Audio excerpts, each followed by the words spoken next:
Hello there, my very good friends. On today's wrestling news, we're going to tell you all about WWE's plans for Brock Lesnar's comeback. Lio Rush has announced his retirement from professional wrestling.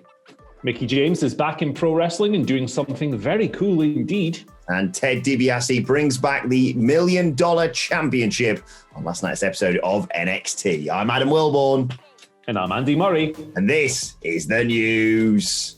All right, let's kick things off by talking about Brock Lesnar.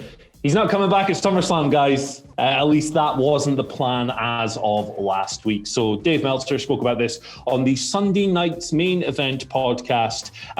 Currently, WWE does not plan on having Brock involved at SummerSlam. Now, obviously, WWE card is subject to change. Plans change. Vince is very erratic. And this situation ultimately comes down to Vince. It's his decision. And when you have a mind like his that is prone to changing at the very last second, maybe this will change between now and then. But you could probably hear the drill going off in the background right now. I'm going to report through it regardless. Drilling for the news. That's what we do here at WhatCulture. This is it. We've been mining all morning and we're so dedicated to the content that it continues during the video. What the hell?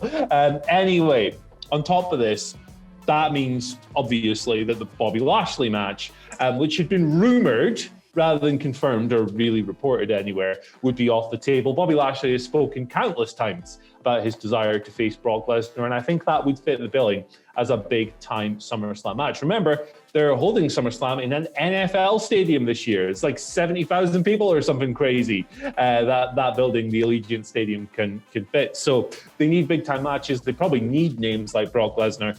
As things stand, not necessarily on the card. That may change. We'll cover it if it does now.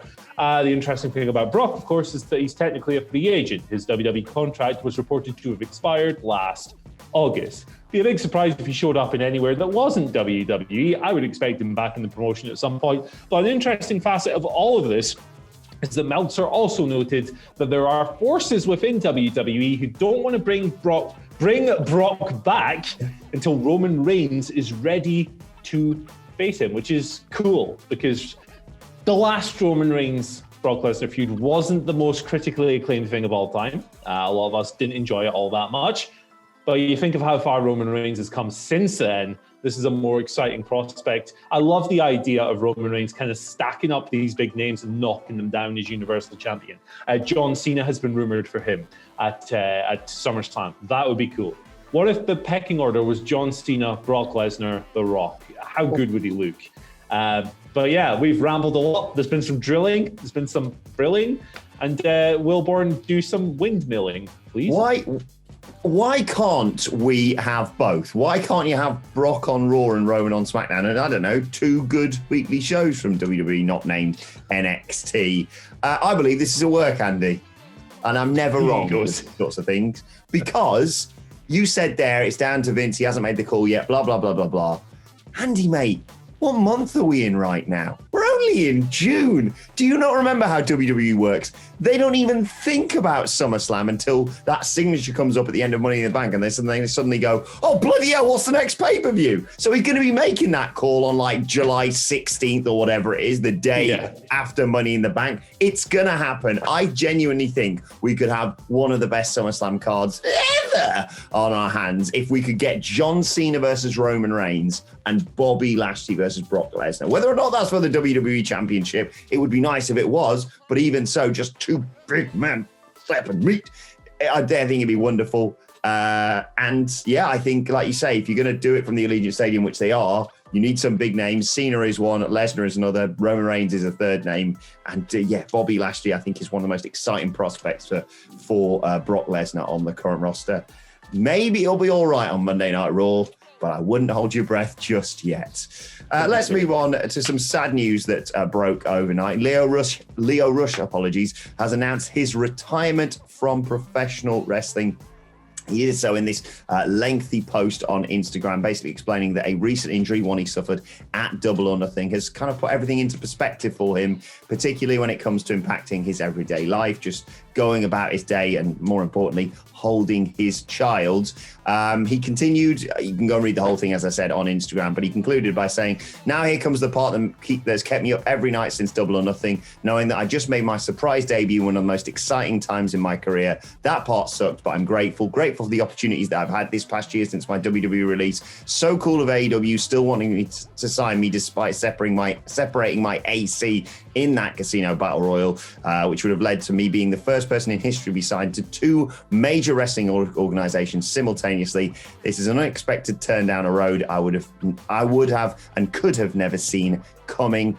He concluded by saying it's been a great ride. He is going to see out his contractual obligations in New Japan as a sort of farewell tour, effectively, once he has healed back up, as well as being signed to New Japan. Of course, he was the MLW middleweight champion for over 100 days. A real shame this for the 26-year-old piece of gold. I want to be a cowboy, baby. But you know what? I've got a lot of respect for him wanting to go about his life and, you know, recognizing what the most important things to him are. Fair play, Andy. Yeah, absolutely. All the respect in the world for people making the right decisions for themselves and their family and everyone around them. You know, as a fan and a viewer of Lio Rush over the years, it is a shame because he's only 26 years old. Piece of gold. There we go. And, you know, he had a rough time in WWE kind of just before he came back. And then he came back to NXT and he was like having some of the best matches in American wrestling every single week during his forays in the Cruiserweight division. Then he gets released. He considers retirement after his release last year. Comes back via Game Changer Wrestling. I think it was a surprise appearance on one of the Boardwalk shows they had. And he's been active on New Japan Strong, MLW, like you said, he debuts in the Casino Battle Royale. Yeah, it's a shame, but all the best to Leo. He's making a decision for himself, and that's what you want, isn't it? That's a really terrible analysis, but you know what I mean? It's good. He genuinely could have been, you know, one of the best wrestlers on almost any wrestling show, or one of the best managers. I loved his run as the mouthpiece for Bobby Lashley. But like you say, Andy, all we can do here at WhatCulture is wish him the best of luck in whatever he does next. Maybe even being a cowboy, just a suggestion. Let's see if he gives that one a go. Mickie James, she's back in pro wrestling. So she was obviously released from WWE in April. We had the whole trash bag scandal, all that stuff. It's blown over now. Mickie is back. She's in the NWA, it seems. Now, she appeared on last night's episode of Power alongside owner of the NWA, Billy Corgan, Smashing Pumpkins own. And it was announced that in August, the dates are August 28th and August 29th, the company will be holding 2 pay-per-views over the weekend in St. Louis, Missouri. One of these pay-per-views on the Saturday night will be an all-women's pay-per-view produced by Mickie, which is pretty damn cool. She spoke briefly about the situation, stating that she now had the opportunity to wrestle anybody she wants, but she's always wanted to kind of produce an all-women's show. That's kind of in line with some of her comments after leaving WWE, where she said she pushed hard for something like Evolution 2, only to be told, nah, I didn't draw, it was the lowest money-making pay-per-view ever, or something. You basically dismissed outright. This is clearly something, therefore, that's been on her mind. So to clarify, that all-women's pay-per-view goes down on Saturday, the 28th of August. The next pay-per-view, the night after that, is called NWA 73, and it goes down from the historic Chase Ballroom. Shout outs to St. Louis Wrestling. St. Louis, I always get that wrong. No. St. Andrew. But yeah, this sounds like fun, doesn't it? I mean, the NWA Women's Division is growing now. Serena Deeb just lost the title, but you've got Camille over there. They've just signed Kylie Ray. You've got up-and-comers like Genocide and others. I'm looking forward to seeing what comes of this. And I will say that it's a shame we haven't seen Evolution 2 yet. But if this kind of acts as like a smaller scale, pulling in people from other promotions, maybe we can see some talent crossing over from Impact and AEW and Ring of Honor. I think that would be very cool indeed. Yeah, I think this is fantastic news. You know, Mick Foley alluded to it a while back about setting up an all-female promotion, pay-per-views and what have you.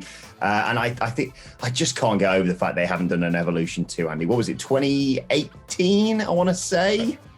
Yeah, right. And regardless of whether or not it made money or whatever, like you ain't struggling. You can just do it for a laugh. You put on Starcade as a house show just to flex on that sort of thing.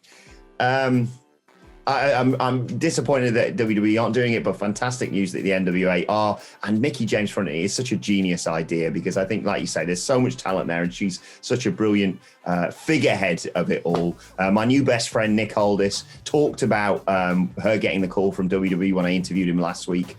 Talked about her getting the call and seeing it not as like a sad moment in her career, but another door opening of her being able to do all the stuff she's wanted to do. And this was clearly part of it. I'm really excited about it. I hope we see more of these sorts of things, because, like you say, WWE obviously has a sensational women's division. NWA's is growing, and AEW's has vastly improved over the last few years as well. Real potential in this, and I hope it does really well, because this is something we need more of. And if you're against this, give your head a wobble, I think is the best way of putting it. Right, let's conclude by talking about one Ted DiBiase, one LA Knight, and one Cameron Grimes, baby, to the moon. Ouch. See what you've done here, really, don't you? Yeah, I really messed myself up here, didn't I? Giving you the Leo Rush catchphrase and the Cameron Grimes catchphrase when I was organising the video this morning. Take yourself there, mate. Anyway, what are we talking about? Oh, yeah. The $1 Million Championship is back. It was unveiled last night by Ted DiBiase ahead of that match between LA Knight and Cameron Grimes at TakeOver in Your House this weekend. Not only that, it is going to be a ladder match. DiBiase unveiling a golden ladder that they're going to have to climb to grab that $1 Million Championship. As well as that, on last night's NXT, we found out there's also going to be a winner-take-all match. It's going to be MSK and Bronson Reed versus Santos Escobar and Legado del Fantasma for both the North American Championship and the NXT Tag Team titles. That is going to be a show-stealer of a match, Andy. But I cannot wait to see Cameron Grimes wearing that $1 Million Championship. Yeah, it's fun, isn't it? Ted DiBiase is one of my favorites, going back years and years and years and years. Fun nostalgia. Who could hate on that? Yeah, just please don't give it to LA Knight. He's lovely. He's got some good promo, but just imagine the banner with Cameron Grimes with that $1 Million Championship. It's going to be excellent. I can't wait for TakeOver this weekend. I reckon it's a sleeper hit, we've got on our hands this show. Anyway, let's move on and talk about your Twitter questions at WhatCulture WWE. Of course, if you want to get in touch with us. First question today comes from Ashley, who says, will Nick Khan's comments about WWE not being a wrestling company dissuade New Japan from teaming up with WWE? I don't necessarily think so. I think other things will dissuade New Japan from teaming up with WWE. There are loads of factors to consider there. And like I said the other day, I think hell will freeze over before this deal actually happens. But the reason I don't think that this will factor into it is because it's what Vince has been saying for, I don't know, like 40 years. Going back to the 80s, you can trace comments on being entertainment. We're not wrestling. We're not this. We're not whatever else. It's an extension of that, but in light of recent raw quality levels, it's kind of come back to the forefront a little bit. And hey, maybe we should all start listening to the executives when they say these things, because a lot of stuff that happens on that show is not pro wrestling. So there we go. Yeah, that main event on Monday night definitely wasn't pro wrestling. And I think, it's not going to be the comments that dissuade New Japan from teaming up with WWE. It's just WWE, if I'm perfectly honest. Second question today comes from Hamid. Andy, you mentioned Serena Deeb dropping that NWA Women's World Championship after about, I think, 222 days. That stuck in my head. He says, good morning, lads. With Serena dropping the NWA World Championship, do you see it still being defended on Dynamite?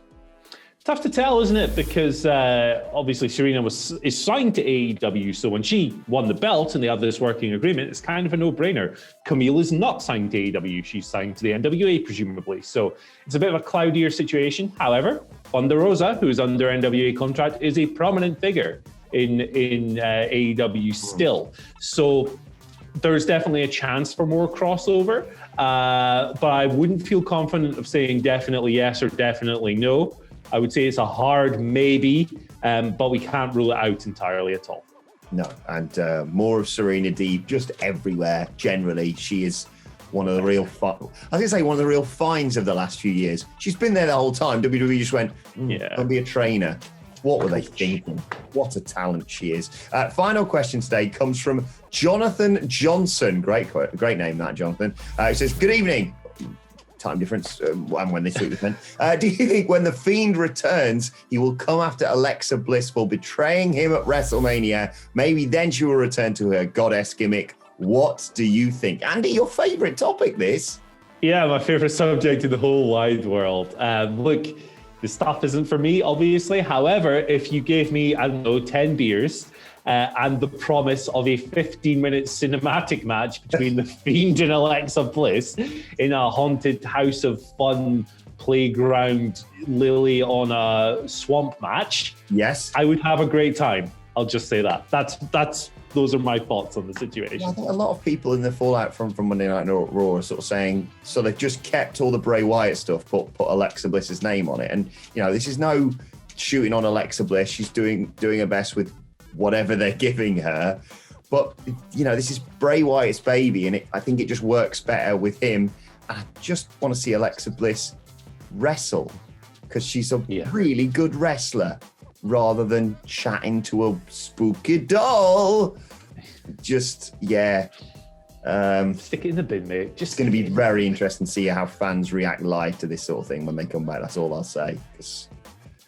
TikTok, in the words of Karrion Kross. Let's move on to today's and finally, and shout out to Ronin Zero. Remember yesterday, Andy, we were talking about Braun Strowman's potential new name if he went to TNA in 2010. Well, Ronin Zero has sent us this image with all the suggested names that he could be called in there. I'm really not sure about Beat Punch Meat, but yeah, what do you reckon to these alternatives as Braun Strowman's new name? I'm here for them, especially Roll Fizzle Beef or Thick McRun Fast. There's some bangers in there for sure. You might want to trademark these before all the Impact Wrestling get any ideas. Yeah, especially Big McLarge Huge.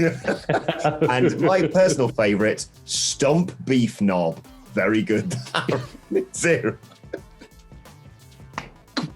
Well, let us know in the comment section and everything we've discussed as well. Don't forget to like, share and subscribe to WhatCulture Wrestling on either iTunes, Spotify, wherever you get your podcasts from for daily wrestling podcasts. Myself and the Dudley Boys sitting down to review NXT later on today, of course. Plus, you can let us know your thoughts and more Twitter questions at WhatCulture WWE on Twitter. Watch there. Follow both of us. You can follow Andy Murray at Andy H. Murray. The H today stands for Happy Birthday Ty Conti, who I think might be one of the most improved wrestlers in the world over the past year. Happy birthday, Ty. Fantastically to see what she's done since moving to AEW. And yet again, WWE just going, guess we could probably do more with that. Brilliant. Yeah. Follow me on Twitter at Adam Wilborn. Follow us all at WhatCulture WWE. But for now, my thanks to Andy Murray. Thank you for joining us. And we will see you soon.